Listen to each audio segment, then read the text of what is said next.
This is an R Media podcast. Marie Claire presents You're Gonna Want to Hear This. Just do what you need to do. Like, just do what you dream about doing, and just don't be scared, because things change so fast, and we just have to.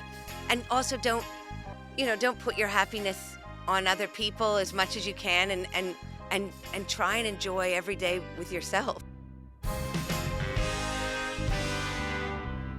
Hello, I'm Georgie McCourt, the editor of Marie Claire, and welcome back to You're Gonna Want to Hear This. Now, there is a moment early in my conversation with today's guest where I realised that this was not going to be an interview about a book, even though she has written a very, very good one. It wasn't even really going to be a conversation about sex or relationships or even heartbreak, although there are certainly plenty of all three. It was going to be a conversation about the stories that women tell themselves in order to survive love. What I love most about Lally's story is that beneath all of the outrageous detail, and there is so much of that in this podcast, all the humour and all the glorious oversharing is something that you will instantly recognise. Because whether you've ever sat opposite a psychic in Manhattan or not, most of us know what it feels like to chase people who can't quite love us back, to confuse intensity with intimacy, and to mistake being chosen for being seen. Also to wonder whether the problem is timing, chemistry, fate, or something broken inside ourselves. And maybe that is why this memoir resonates so deeply, because it isn't about a cursed vagina at all. It's about what happens when a woman stops apologising for wanting everything: love, work, sex, art, adventure, children, and purpose, and decides to tell the truth about what it actually costs. I'm Georgie McCourt, and this is Marie Claire's You're Gonna Want to Hear This. Let's meet Lally.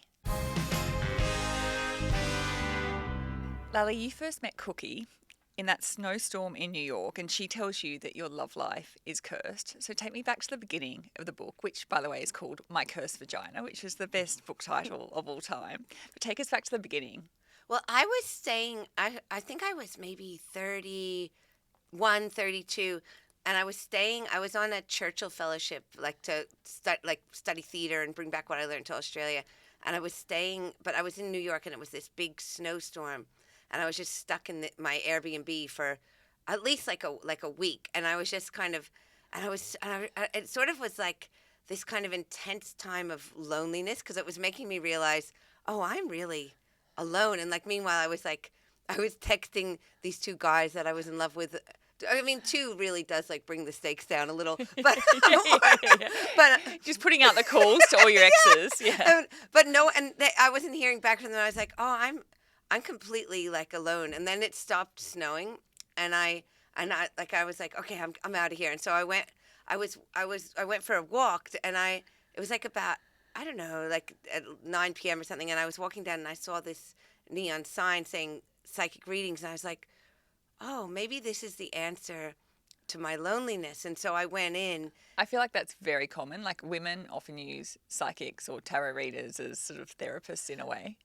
100% like a therapist, but like a quick fix therapist.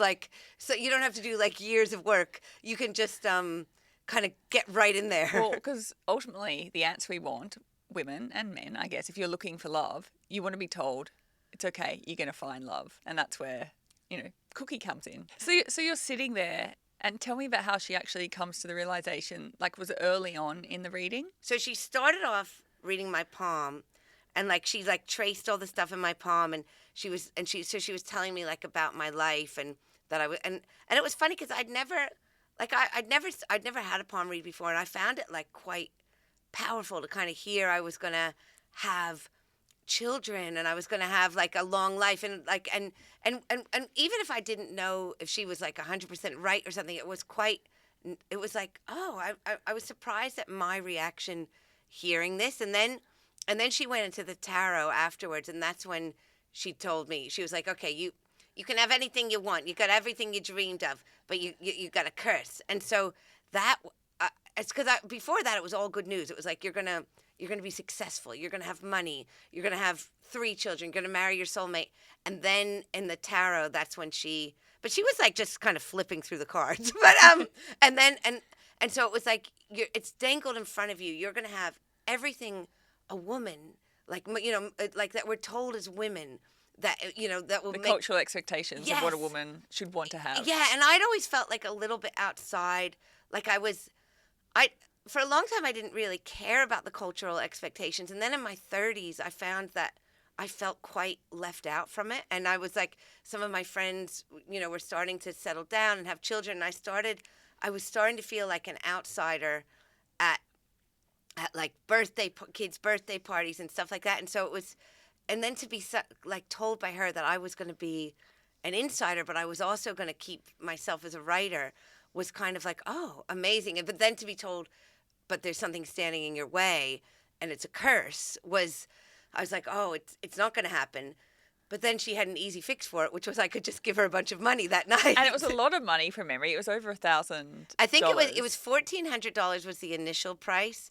And I didn't even have I would have had to spend the whole grant I was traveling on, which might have upset the Churchill fellows. But I did end up, when I got back, my whole report to the Churchill Fellowship was all about like seeing these psychics and stuff, and they loved it. But and I did have stuff about theater companies too. But then yeah. So I was like, oh, I can't do 1,400, and she was like 1,100, and I was like, it's still too high. She went down to 900, and we finally settled on 300.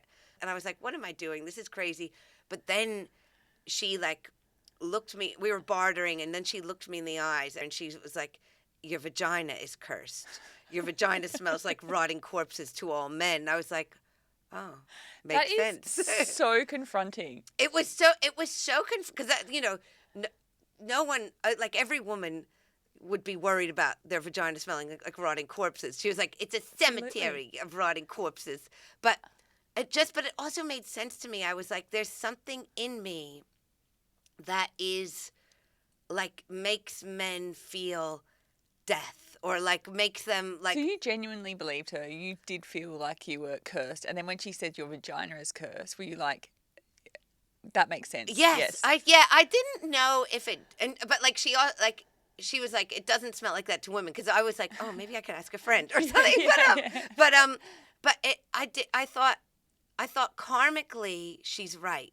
Like maybe it doesn't like literally smell like corpses, but there is something about me romantically that makes men feel like they're like death or something like that. That felt true to me. And that was your belief, because between the first time you met her and then the second time you went back, you had been dating Adam. And there's a line in the book that you jokingly tell a director friend, and I think we've all been there when we've got a girlfriend who's in a relationship that is just not good enough for her.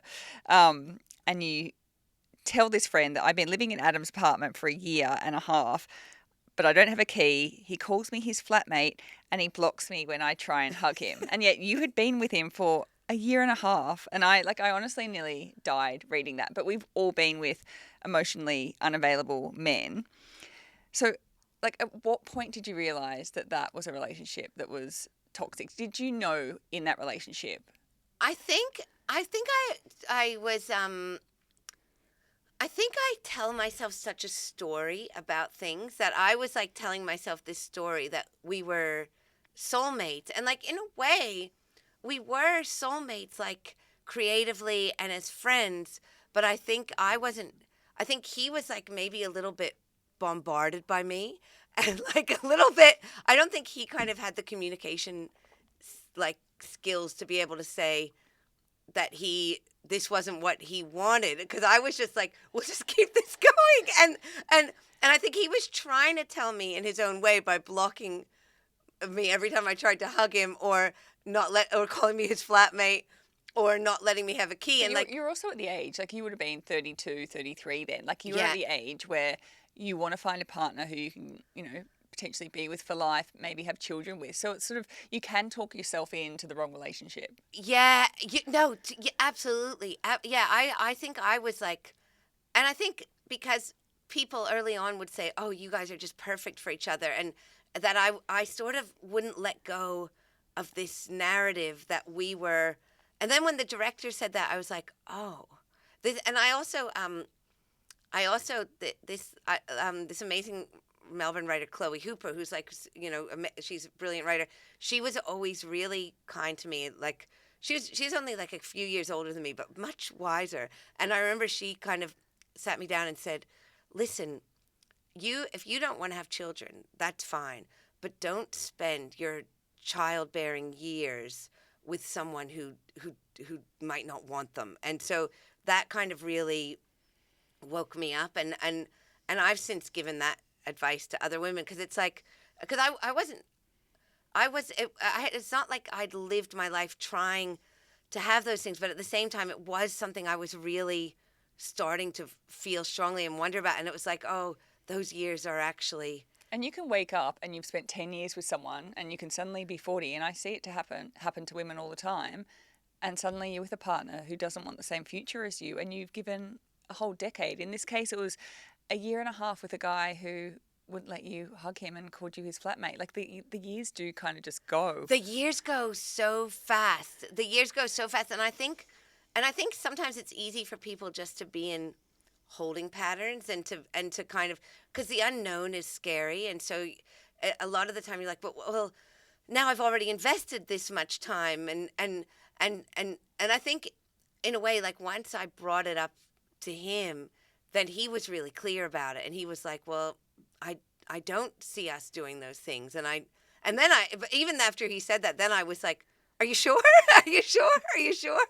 And then kind of kept trying to reverse it, but later I was like, oh no, yeah, now I see I was in a really. And you are a storyteller. You're a writer. You turn life into a narrative and a story. So it's very normal for you to probably romanticize and fantasize and build on real life and turn it into a story, right? Yes, yeah, and I've done that in relationships my whole life, and especially like I've had a lot of long distance relationships where I would, we'd hardly see each other, but I'd be able to tell myself a story about it, or I was always like having unrequited love, like, and it was like the guy was like a muse or something that I would like tell this big story about them in my head, and sometimes I'd be with them in real life and they'd be talking and I wouldn't be listening because I'd be like talking to them in my imagination, and it was.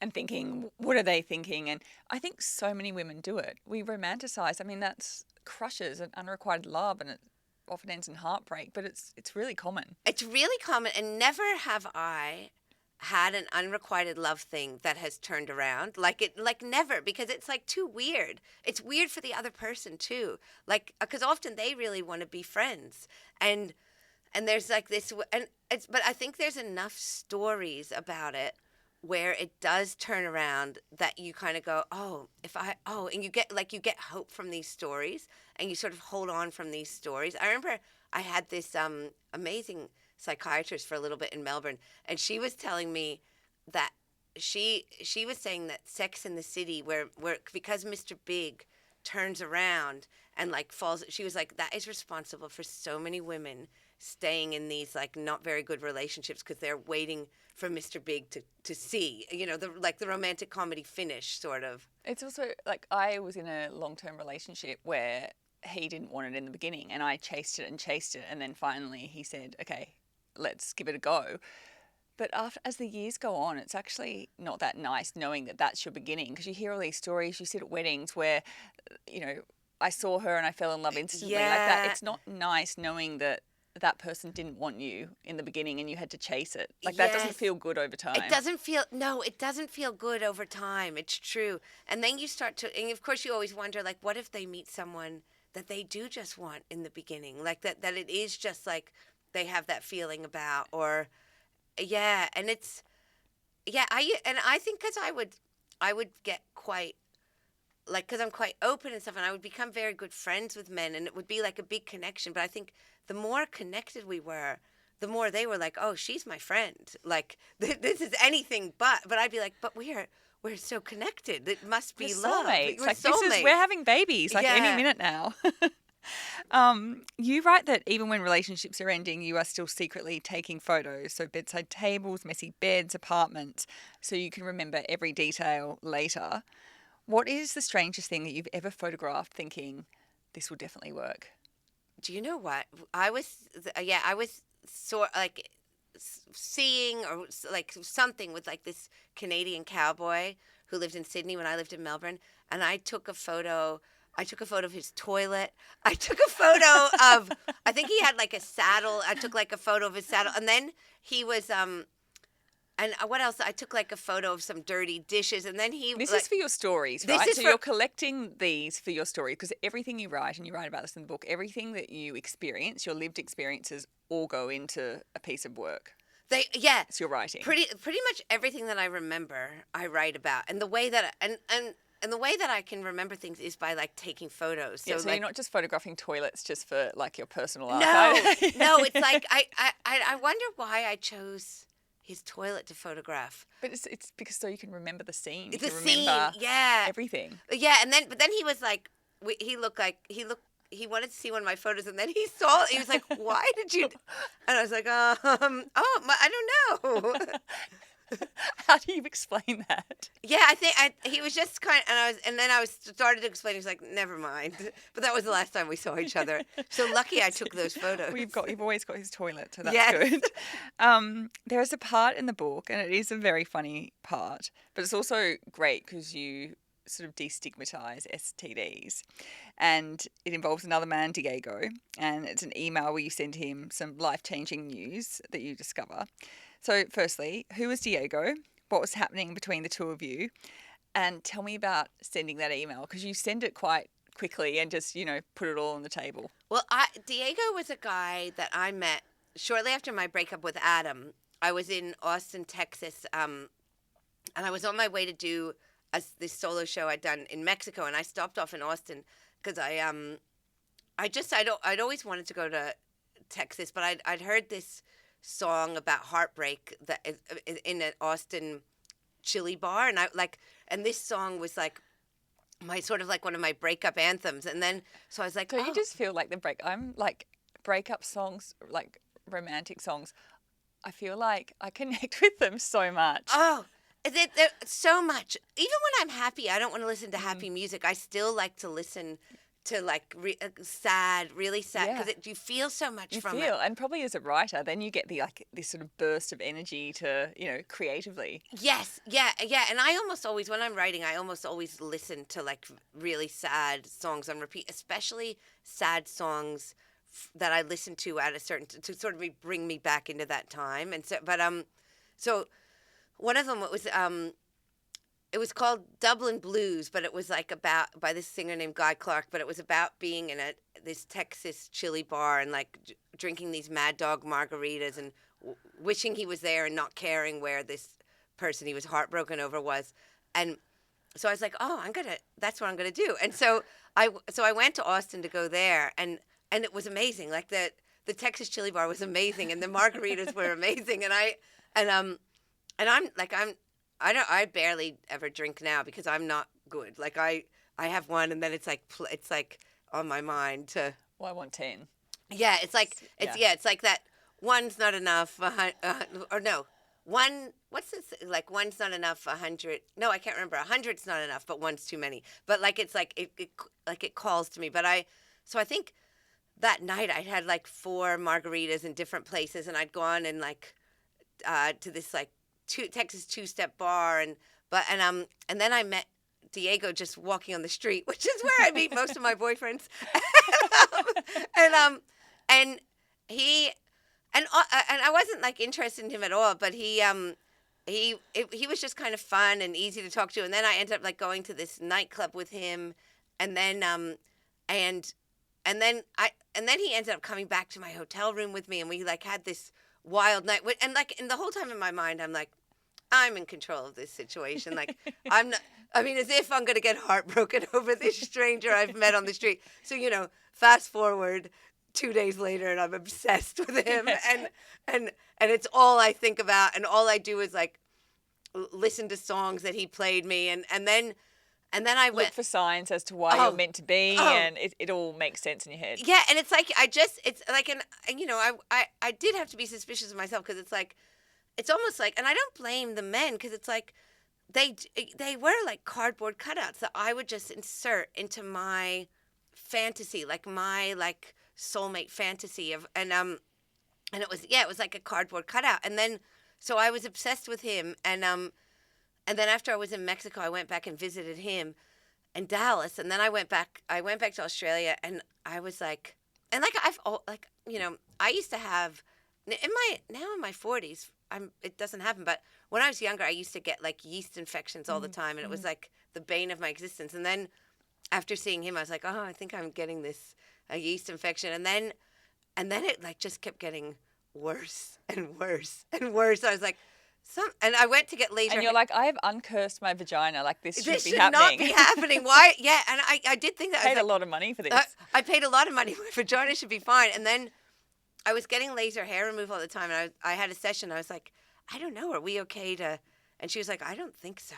I don't think so. And so I went to the doctor, and I was like, do you think it's herpes? Because like herpes was like my nightmare. You know, you'd always hear about people who would get herpes, and it was like they had the plague, or it was like they were just sort of shunned. I think that's the number one fear, or at least it was, of having unprotected sex. It was herpes, right? It was herpes. It was it was, and I remember like I'd hear about people who had herpes, and I'd be like, oh, that is just terrible. And like you'd hear, this was like, you know, early days of Tinder and stuff, and like someone would have like their face blacked out and be like, I have herpes, or you know, and so and the doctor was like, no, it's not herpes. And then, but he took like a swab, and then I went back the next day, and it was a different doctor, and she was like, oh yeah, you've got herpes. And I was like, and it was all my hope for the future kind of disappeared. It was like, I was like, oh, I'm completely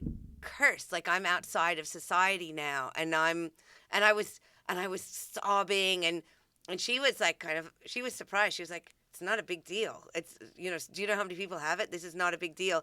And then I thought, well, I'll just never have sex again. I'll never, you know, I'm never going to tell anyone. I was so ashamed. And then straight away I told my brother, and he was like, you know, we know people who have it. It's no big deal. And then I just, cause I'm a compulsive confessor, I started confessing to and it's always like I always confess the things that I most don't want people to know, and so I started confessing to everyone. You're at the grocery store. You're like, I'll have the milk, and I have herpes. And I have herpes, and everyone that I told, like they'd kind of like get this little look and be like, no, I got it, I've got it, or like or someone, their partner had it, or someone, and I remember here, like everything that I thought I knew about herpes, then like once I sort of started researching it, turned out to kind of like be like, there's all these horror stories about it, or like people are like are thinking, you know, if you have a bath in the same bathtub as someone who has herpes, you can, and it's like, no,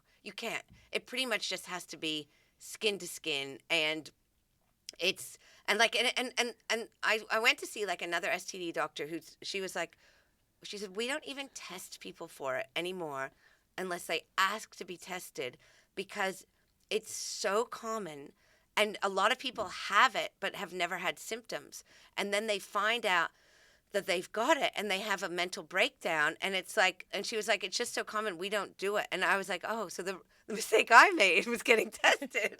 But and actually it's funny because so many men who I've told that I have it, they're like, huh, and how'd you know you had it? And they were like, I was like, and I'm like, wait a minute, have you had an outbreak? And they were like, well, I got this, you know, rash thing one time. I was like, you've got it, you just never got tested. Yeah. Which is fine, because people, you know, most people don't even know, a lot of people don't know they have it or don't get tested, but it was, but then I, like, early when I had it, and I was like, I'm 35, I have herpes, and I'd be like looking in like different chat rooms about it, and there were all these like teenagers who'd gotten herpes like the first time they had sex and were suicidal, and I thought, oh, they don't know that it's so common, and then there was horrible story of this one girl who had it and then told her friend, and then her friend would like go around warning men if she, like guys, if she was talking to him at a party, or like just horrible. Yeah. And I just thought, why is it? And then I started like noticing in like TV shows and stuff, like there were all these like herpes jokes, and it was like a character would think they had it, And then they never did. And I was like, oh, this is like when, like, like in the old days when someone would be like thinking, like a character would be thinking of getting an abortion and then they'd have a miscarriage instead or something. And it was like, I thought, why is herpes allowed to be so stigmatized when so many people have it and all these people are suffering? And like, and comedians are making jokes about it all the time. It's like, a third of your audience has it. Yeah. And so then I thought, I'm just going to tell everyone that I have it all the time. Including Diego over email. Yeah. Oh, that's right. That was where yeah. Well, that was not smart because I only had his work email address. So and I thought it was too long a thing to send by text. And so I sent him this email because I was like, maybe he has it and maybe he doesn't. Like maybe I got it from him or maybe it was like in me and it got woken up and now I need to tell him about it, even though the doctor said you do not have to. And everyone was like, you do not have to. So I sent him this email, just letting you know I've developed herpes and maybe you have it, maybe you don't, but I just thought I should let you know. And then radio silence. I mean, that's so awful. Radio silence. I think that was what made me, because I'd sort of already, by the time I sent him the email, I was like, herpes isn't so bad. And then I was like, I'd sort of adjusted it in my head. And then when I didn't hear anything But from also, him. like, just write back. Like, be decent. Yeah. And I think probably what happened is he was just like in a world, he was just feeling so much shame and probably also like this woman is insane. and I think I was always choosing these guys who had real trouble with communication. And so it was probably just a lot for him to receive this like sort of formal email at his work email address. Why do you think? Because so many women do choose men who are bad at communicating, who are emotionally unavailable. We're going to get to your husband shortly, but why do you think you chose? I think in a way it was like, it must have been kind of exciting for me or something. Like I was constantly getting to invent them, who they were. And I was constantly it was like constantly intriguing. I was always like on this, the edge of my seat. And maybe like if they were more communicative, we would have found out quickly we didn't have much in common or like. Do you think it's related to self-worth? Maybe. Yeah, it might be like if you go, if I earn this person's love, who's not that interested, then I'm worth something. I am, and it's funny because it's like you never start off doing that. Like you sort of just go with something in the beginning, but then I feel like sometimes often it would be, and I think a lot of women have this. They would be more interested in me in the beginning, but then I'd really take the mantle and like take it over. And the more interested I became, the less interested they'd become, and the less interested they'd become, the more like obsessed I was. And I think it is kind of and it's like, I always think now, in my 40s, like if I could tell me in my 20s or 30s something, it would be just live your life. And older women would tell me that. They'd be like, just live your life. And it would like, but I couldn't. It was like, maybe it's a hormonal thing or something. It is, like you also wanted children. You wanted to find a life partner. Like I think in your 40s, you're now a mother. There's not that pressure. There's a lot more pressure on us. But to be fair, there were lots of nice guys who were available, and I wanted nothing to do with them. Like it gave me the ick, and I think maybe I don't know. That was so me in my 20s, and I look back now. I'm like one day I will go to counselling and work out why. Like, why is that? Why are we not interested in the nice guys? I don't know, and it's so they're strange. So lovely. They're so lovely. And like, why do we not want someone who's lovely and kind and sweet? I don't know, and like you see it with your friends, and you're like, no, what are you crazy? Just go with them. Like, why are you chasing this guy? And less in my 40s, like it's a different story. Like, it's like, oh, I still have some single friends, and they are still repeating the same behaviors that we all had like in our 20s. And I've also noticed like friends of mine who got together with someone very young and spent their 20s and 30s in a relationship and then come out of it. It's like they have no immunity, and it's like the guys that you know from you're like you've had that virus many times before, but you see your friends and they're like, oh, and he said this and he did this. It's like, no, you this is not, don't go in there. But It's almost like my boyfriend now was so lovely from the very beginning, and he was like, there were never any games. He was just so lovely. Like, he wanted to do a phone call before we went on our first date, and I thought, like, that's so weird. Like, why does he want to talk to me on the phone? Like, what is his problem?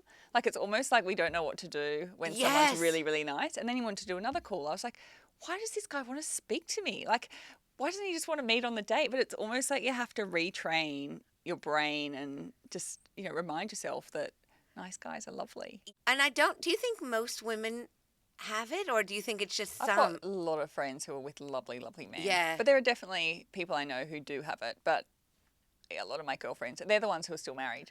The ones who are with the lovely guys. The ones who didn't marry the lovely guys aren't married anymore. Because it's not sustainable. It's not sustainable. Like, and you become an adult at some stage, and you're like, oh, actually, I think I got it wrong. Like, the arsehole isn't the one that I should be with. And as soon as your obsession fades, you suddenly see it clearly, and you're like, oh, what? What was I doing? And when we return, Lally takes us deeper into the stories that almost didn't make it into the book, and the surprising man who, against all odds, would eventually prove Cookie may not have been entirely wrong after all. Stay with us.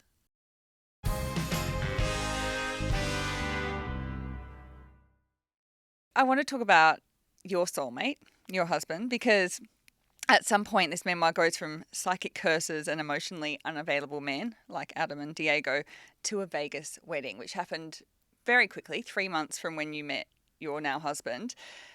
Okay, so tell me about Vegas. How did you go from meeting someone to getting married within 3 months? Well, I'd moved to LA, and I'd been like I'd still been having like the same sorts of relationships where like, and then I met him. My friend was dating his friend, and she was like, you should meet this guy. And I saw a picture of him, and he looked young, and I was like, it never works with young men. But she was like, I don't think he's as young as he looks. And then we met, and he's 3.5 years younger than me, which is, just not that much really. And we met, and he was just like so sweet and easy to be with. And also, he barely spoke any English, which helped. And he's Venezuelan, and when we met, he didn't speak much English at all. He moved to the U.S. in his 30s, and hadn't spoken English at all. But when he moved there, but he was just like, and we kind of, now I've got blonde hair, but at the time my hair was dark, and we looked quite alike in a way. And I was like, yeah, I trust you. And we had like a few dates, and he was just, he wasn't cool. Like, there was nothing cool about him. He would send me like this little bird popping out of an egg emoji after our dates, and was just like so sweet. Like, at one point I was like, oh, it's not real. It's the same thing again. And then it wasn't. And then he told me, I went to visit my cousins, and he went to Miami for a little bit to see his friends. And then we got reunited when we came back. And I asked him, like, what's your situation here? He's like, well, I'm on a student visa, and it runs out in a couple months, and then I don't know what I'm going to do. And I'll probably have to leave. And I was like, well, let's just get married. Let's get married. And it was our fourth time seeing each other, like our fourth date. And he started crying, and he was like, really? And I said, yeah, like, I know you're a nice person. If it works, great. If we get divorced, at least we tried. And then straight away he was like, well, if we get married, I don't want you like going with other men or anything. I was like, no. It'll be like it's a marriage. We'll get married, and we'll just see what happens. And then, I told my mom, and she was like, do it. She was like, you know what? I so did not expect you to say that. I did not expect that your mum would just be like, do it. But I love that she said that. My parents are quite adventurous, and they, we moved from the U.S. to Australia, having been here and stuff, and they've always been with me and my brother. They've always just said, just work hard, but follow your dreams. And so she said, because I was sort of having doubts, and she was like, look, it's a risk not to do something. And it's just as much a risk not to do something as it is to do something. And she was like, don't lose each other in the world. And so then it was on. And then I was like, I don't want anyone to come because I don't want people I know better than him there. But then my brother was like, nah, we're coming. and then a bunch of my Australian friends were like, we're coming. And then my brother like called because my parents hate the U.S., even though they're from the U.S. originally. And he was like, no, you got to come. And so then my parents were coming. And then we were like, oh, we better bring his sister and mother from Venezuela. And then his best friend Harold came. Oops, and I changed everyone's names in the book, but anyway. We can cut that out. Oh, I mean, it doesn't matter. But and my friend Vivian came, and so we and it ended up being this huge party in Vegas. Did you feel like you loved him at this stage? Like, did you feel like I love you and I want to spend my life with you, or you just like this feels right? I felt like it felt right. I felt like I could love him, and because he was nice, I didn't have that like compulsive thing. So it was like there was sort of more room. Like I felt like I could love him, and I definitely didn't want to lose him. But I felt like I didn't feel like pain about him. So it was confusing for me because usually I equate love with like longing or pain, and I didn't have that with him. But I wanted to be with him, and I felt like we could have a life together, and I felt like I could love him, but it was just a different kind of love that I'd felt before, and we barely knew each other, but it was day 5, which never bothered me before. But yeah, it was date 5, our wedding. Wow, so Vegas comes and you get married with your friends and family. Yeah, and it was funny because I thought it was going to be. I sort of went into it like a little bit glib. I think because I did start going, oh my God, what am I doing? And then so I kept like jokingly like saying to my mom and my friends, well, thanks for coming to my first wedding on the day. And my mom said, stop saying that. And I was like, okay. And then it's almost like self-sabotage. It's almost like yeah. It was sort of like that. And I guess I was like embarrassed or something. And I was going to ask you if you felt judged or embarrassed, because people love talking about other people. Did that cross your mind? No, do you know what? I just felt embarrassed.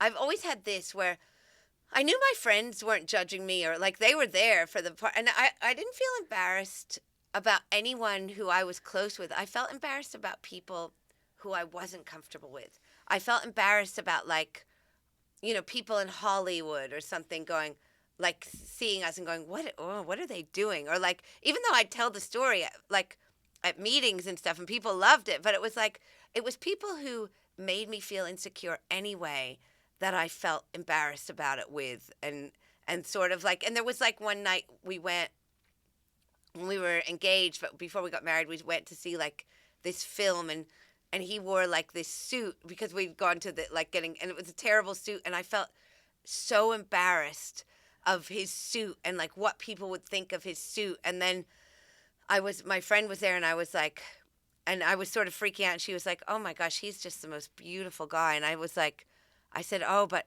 what about his suit? And she was like, oh yeah, I noticed he was wearing a bad suit, but he's just like such a beautiful guy. And it was like, and I was like, oh, I'm just as much at fault as anyone I've ever been in a relationship with before. But that's society that makes you feel like that, like the pressure on wearing the right suit or having the story that everyone expects you to have, like impressing people. That's societal pressures. Yes, yeah, and it's funny because I think sometimes we think we are outside of that. I thought I was outside of that because I was like, living a life of traveling and writing and stuff, but actually I was so inside it.